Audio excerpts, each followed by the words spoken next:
Welcome to Banayad Recommends by Banayad Adventures. Lakas ng hangin. Anyway, I am Eman of Banayad Adventures and dito tayo ngayon sa Mangili Tindaan Nature Park sa Malico, and yung Sherman Tank. Pakita ko sa inyo itong Outtask Telescopic Light.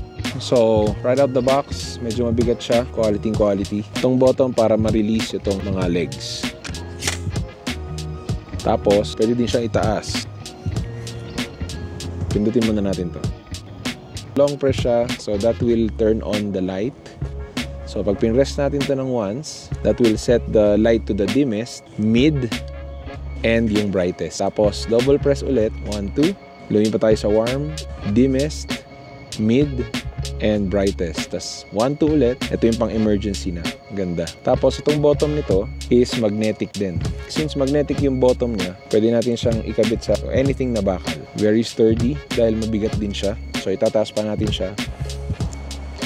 Lampas na sa screen. Tapos itong pinaka ilaw niya sa taas, yan, nagsuswivel din siya. Pwede mo siyang ilagay in any direction. Pwedeng pagilid or pwedeng pataas. O yun, so short demonstration lang to ng Outtask na telescopic light. And ayun, sige na, pasok na ako. Ang ginaw na. This is Eman of Banayad Adventures. Laters!